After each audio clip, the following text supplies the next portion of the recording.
Today I'll show you how to make killer looking SCP Roblox GFX. From getting all your characters and models to all of the final details, I'll walk you through step by step along the way. If you need any help throughout this video, make sure to join the GFXRhino Discord server, first link in the description below. We've got a dedicated public support channel there to help. Let's jump right in.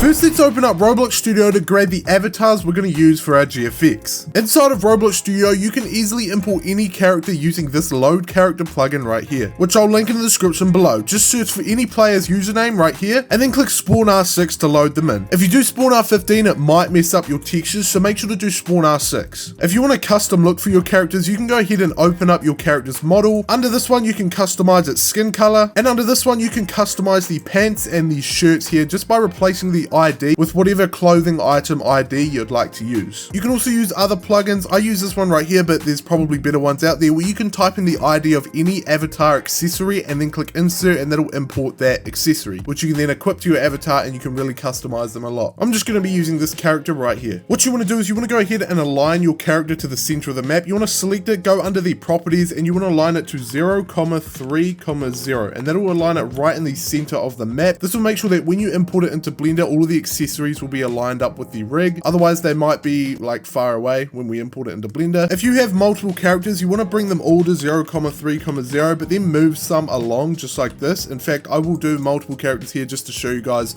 how to do multiple characters if you do want to do that, even though they're the exact same character. Now, as well as grabbing your characters, it's actually a really good idea to get any models you want to use for your scene, because Roblox Studio's toolbox down here is a really useful tool where you can search for props, scenery, or other assets to include in your GFX. If you're considering getting models from external sites such as Sketchfab or CG Trader, those are great options for higher quality assets, but it's important to note that this can get very complicated. External models can come in different file types, both free and paid, and some require you to manually connect all of the textures up and everything, or fix like different scaling issues, and it can get very complicated. So to keep things simple for this video, I'm just going to be using models from Roblox Studio. But there is actually a catch. When exporting models from Roblox Studio and importing them into Blender, you'll often encounter this texture error. See how the texture is there but the colors are completely missing? Don't worry though, there is a great plugin that can help fix this issue, and we'll cover how to get that in the next step. I've just found this nice little room right here that we will use for the GFX. I'll go ahead and open this door a bit. Once you're happy with your setup, you can go ahead and export your characters and models as OBJ files. Select all the items you need, right click on them, go export selection, and save them into organized files. For example, I've got the cars file right here, which is just short for characters, and then I've got the scene folder. So I'll export my characters into this characters folder right here, click save, and then I'll go ahead and export my scene models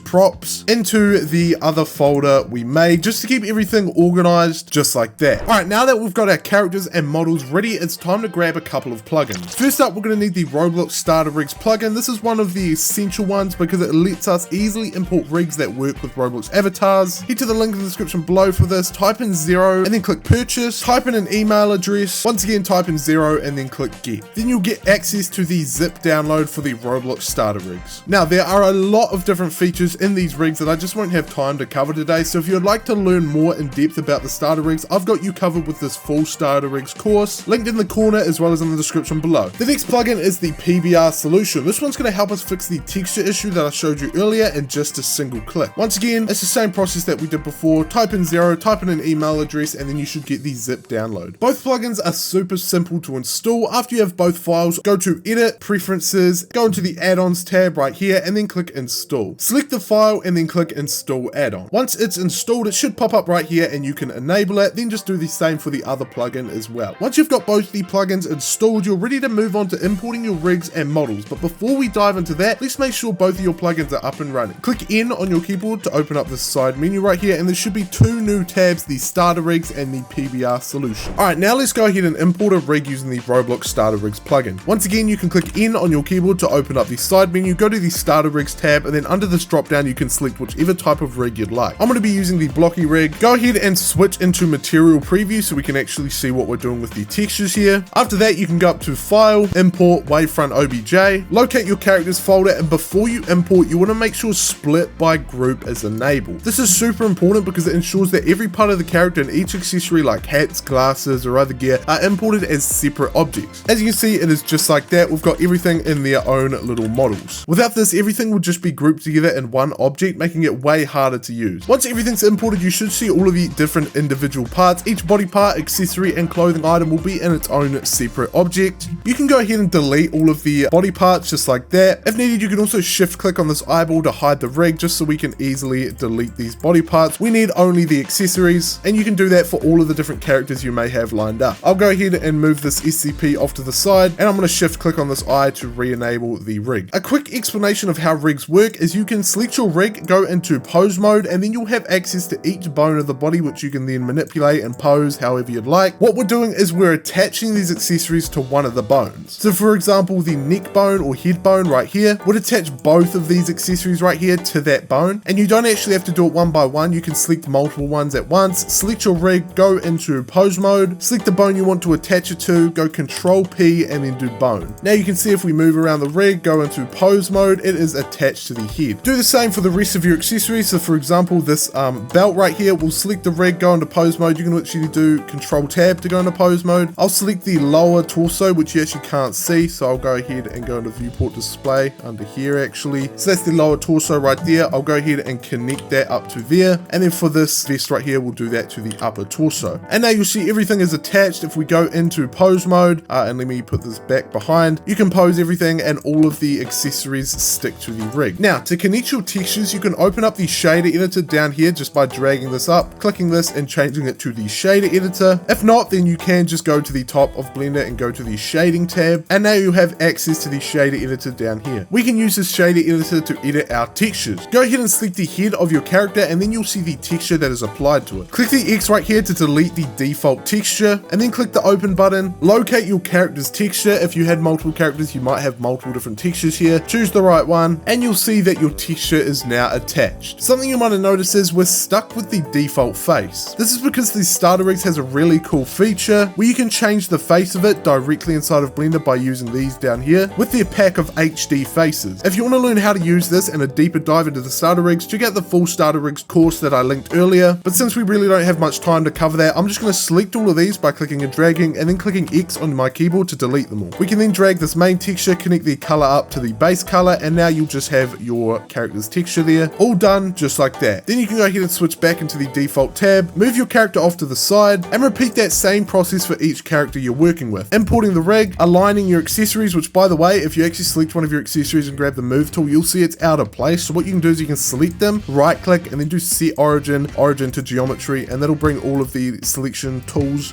directly to the accessories. You can then go ahead and you can also look at the different axes up here, align it up with your character, attach them, and set up your textures. It's also a nice idea to keep your scene collection organized. So what I'm going to do is I'm going to add a new collection. This is going to be for our scene. I'll also make another collection for our characters, and then drag our character into that characters folder. Inside of your characters, you can also delete the shapes folder right here. It just keeps it a little bit more organized, and you can grab any of your accessories applied to a character, drag it into the collection of the character, and then it'll automatically go under the actual character. Since it's pairing to do it, just keeps it a little bit more organized. You can see just like that. I'll also drag the SCP into this character's folder. So now we're going to select our scene collection, go up to File, Import, Wavefront OBJ, and we're going to locate our scene folder where we exported our scene to. Now we're going to go ahead and import this. Once again, you can enable this, but be aware that bigger models may be very laggy, or they may take quite a while to load if you are using this split by group. So be careful with it, but I think since my map is sort of small, it should be pretty quick. Hopefully, there you go. While everything is still selected, I'll right click, go set origin and origin to geometry. This will once again just bring our move tool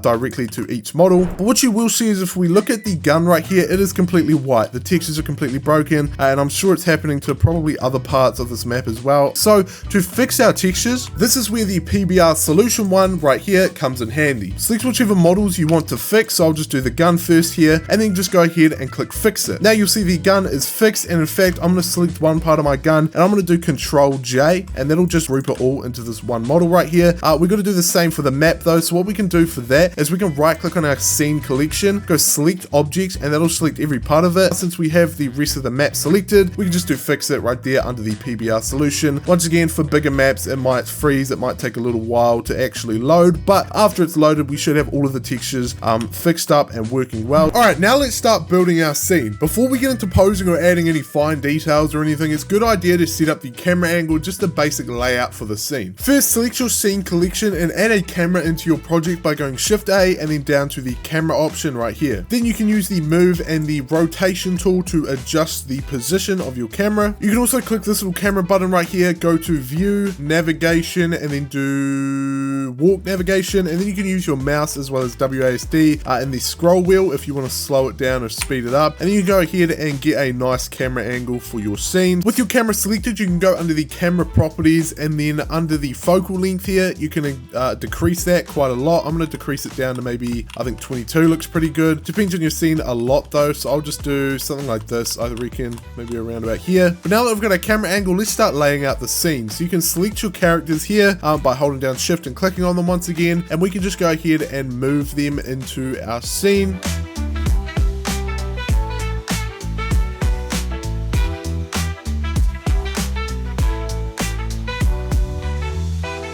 Now, when it comes to posing, you can select your rig. Make sure you're not selecting a body part of the rig or anything. You're actually selecting the armature or the rig itself. Go and switch into pose mode. Once again, Control Tab. This will then give you control over all of the different bones. You might also want to go up to orientation here and switch it to local. This will mean you're rotating locally instead of globally. So you can see how that changes the tool there. So do local. And now you can start adjusting the arms, the legs, the head, everything in the body to create a dynamic pose. For example, this character right here, I want him kind of falling backwards while looking at the SCP guy. So I'm going to go ahead and rotate the legs a little bit. A nice little tip for posing is to rotate every bone, even if it's just a little bit. Keeping any bone completely straight makes it look really stiff. So just bending everything just a little bit can make it look a lot nicer. You can just go ahead and Control Tab, switch into another character, Control Tab again, and then pose each of your characters up. Once again, the same way we attached accessories to our character, you can of course attach the gun to like the hand bone, and really take your time here because posing really adds so much like personality to your scene. It really adds so much of a story to your scene.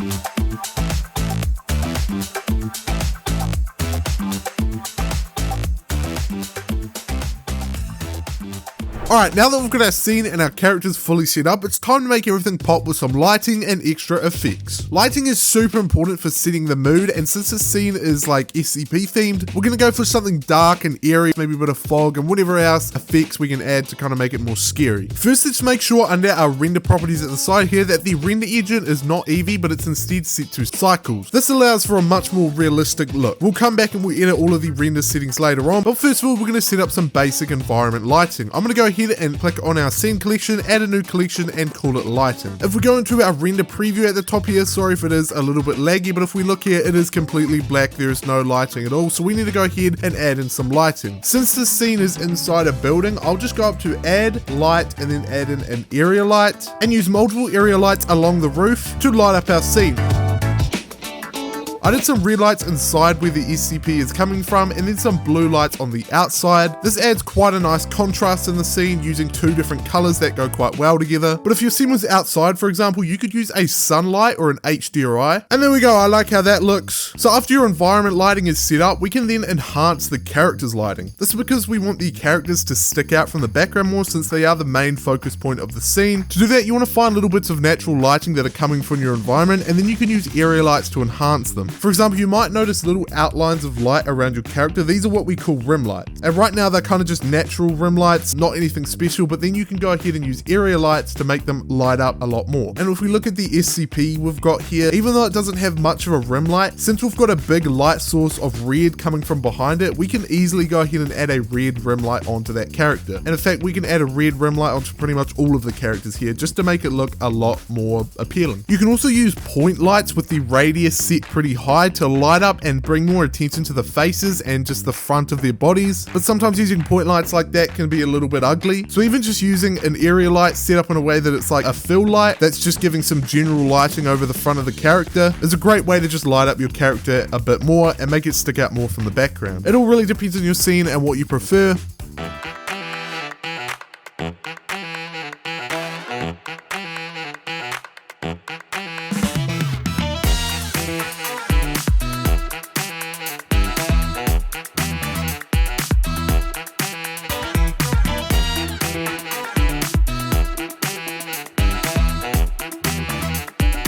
before we continue, I do want to mention something that is quite important for doing lighting like this, and that is light linking. I'll show you on screen right now what lights can sometimes look like. So what I've got here is a rim light where the rim of the character is lit up, and you can see that the lights we're using are actually also applying to the floor. So maybe a bit of a better example would be this rim light right here that I've set up on the SCP we've got. And if we look at the floor where this light is coming from, it is emitting just randomly like that. It just kind of cuts into light there. It looks a bit strange. We can fix that by using light linking. So I'll just go ahead and head into the object properties here. And for this one, since we don't actually have our character in its own collection, which we could just make a new collection for it, but I just want to show you this other feature. You can click new right here and you can just drag in the character you want to link this light to. Then if we go back into render preview, you can see now that lighting issue is not there anymore. It is only applied to the character. And in fact, I'll go ahead and hide it and show it to show you guys that it is only applying to the character. But there we go. That is the lighting setup I have. Now this can get quite complicated. You can see it is quite a, I guess, a complicated setup, especially for beginners. So you don't need to worry too much with this, especially if you're just starting out with GFX. So this is how it looks without any of the extra character lighting. It just kind of looks bland. The lighting is very flat, which is something you want to definitely learn to avoid, is having flat lighting where everything just looks the exact same. The characters don't stick out at all. But then we go ahead and add this extra enhanced lighting. You can see just how much more the characters stick out from the background. So that's looking pretty good. Now I'm going to head up to the shading tab at the top of Blender. Then I'll go ahead and switch the shader editor down here from object to world. We're going to click Shift A and add a volume scatter, and we can connect the volume up to the volume. Looking at render preview now, it is completely black. That is because the whole scene is covered in just dense fog now. Simply go ahead and decrease your volume scatter density and set it to something like 0.05 or something very, very low. Even that's not low enough. You can see it's very, very foggy. So even like 0.01, less than that, even 0.05 maybe. Of course, change the color of the fog as well. I think I'll go for more of a red like that. That looks pretty nice. And as simple as that, we've just added a bit of very slight red fog, which I do think looks quite nice. Finally, let's refine the camera a little bit. So I'm going to click on the camera. We can just click on the outline here to select it, or if you're not in the camera view, you can of course just click on your camera, or you can find it in the scene collection here. Just select your camera and we can go under the camera properties, and what we're going to do is we're going to enable this right here, depth of field. If we decrease the f-stop right here, you can see it gets blurry, but only at a distance. That's exactly what depth of field is it makes things further away blurry, but the things up close more visible. So you can increase the distance here. For example, this could be a pretty cool effect here where the character right in front is blurred and the focus is actually all on the SCP. But since I kind of want everything to be in focus, I want the characters and the SCP to all be in focus, I'm not actually going to use depth of field, but that is definitely something you do want to look at using. Once everything is set up like that, you can actually go through and make any small little adjustments to make the scene look even better. For example, you can actually replace all of the different textures in your scene with more detailed ones that you can get from sites like Polyhaven. Alright, now it's time to render our scene and bring everything together. Since we're using the Cycles render engine for a more realistic look, let's go over a few different settings to make sure everything is optimized. Head to the render properties tab, and here you'll see the render engine option. Of course, you want to make sure it is set to cycles like we did before. Open the sampling tab right here, open the viewport and the render. By default, your settings here will be different to this, but either way, you want to change the max samples under mainly your render, but you can also do it under the viewport to a lot lower than the default, which is like 4090 or something, some crazy amount. You want to make sure it's set to very low. I do 280, but you should probably do like, I don't know, 300,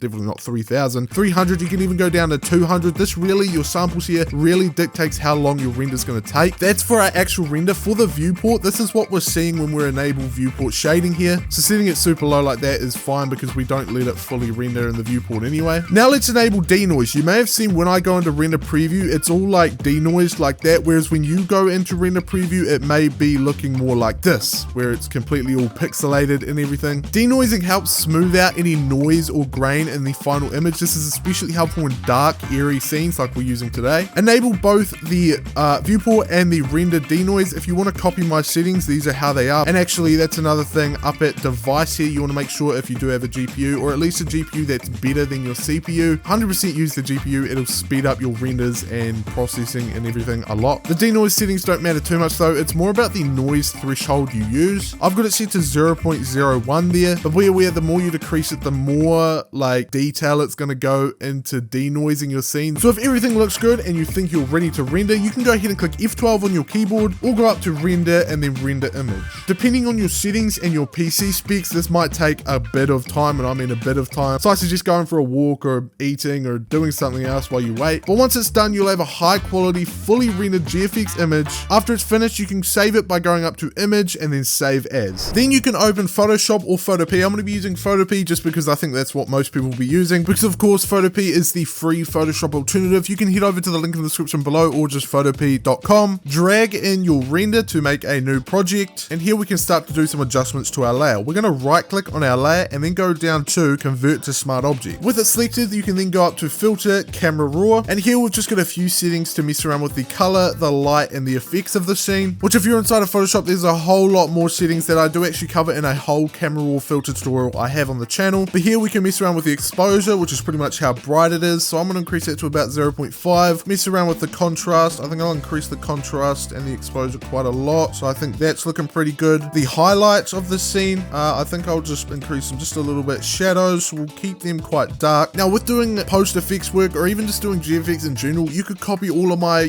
camera raw filter settings, my Photoshop settings, all of my render settings and all of that, but it still might not look good. That's because it really depends on your scene. What you need to do is you just need to mess around with all these sliders until you get something that you like. Over time, you'll get a better eye for what actually looks good. And if you don't know what looks good for these settings, you can ask in the GFXRhino Discord server and get a bit of feedback for what you should change to it in there. Next, we'll move on to color. The temperature here, if you move it to the left, it gets more blue. You move it to the right, it gets more red. For the tint, if you move that to the right, it gets more pink. And if you move it to the left, it gets more green. Yeah, green.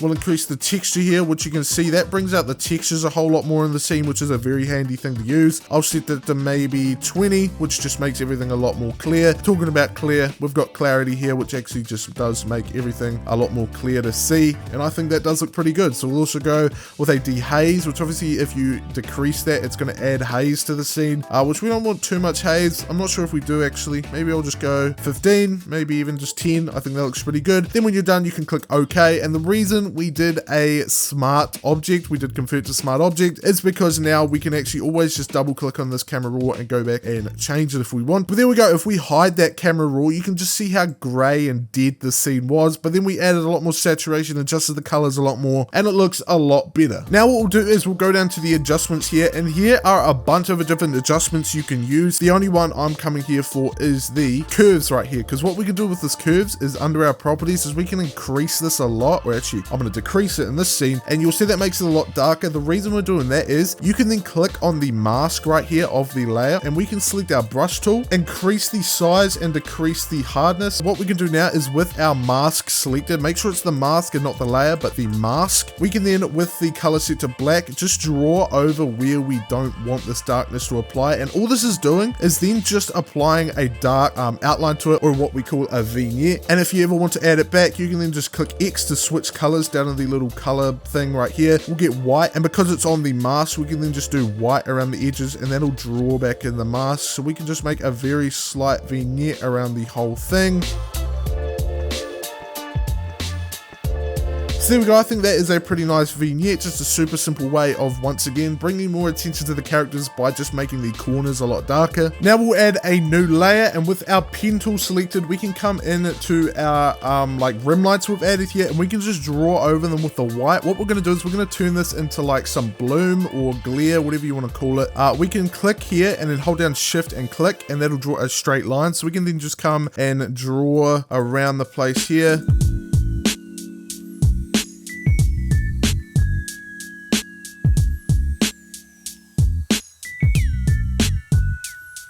After we've drawn all that in with our layer selected, we can go up to filter, blur, and then use this blur right here. Blur it up quite a lot to where it's almost just like a glow, but not too much that it's like ugly almost. So I'll just go 12 pixels. I think that'll look pretty nice. And then we can change the blend type from normal to overlay, and that'll make it just overlay the scene, which you can see is looking pretty nice, if I do say so myself. We can also turn down the opacity here if we don't want it as intense, or if you want, you can, for example, I think the red is a little bit too intense compared to the white, so we can grab the eraser and set the flow to just 10%, and what that'll let us do is come in here and just erase it without erasing it fully, just erasing it very slightly, and then we can just rub over it if we want to erase it more. Now of course this is Photoshop, or I guess it's Photopea, but you can really do whatever you want with this. You can go as far as you want with the different effects. You can do things like shading, for example, which I will link a shading tutorial up in the corner as well as in the description, and there's all these different adjustment layers, there's all these different filters you can apply all these different things you can do to your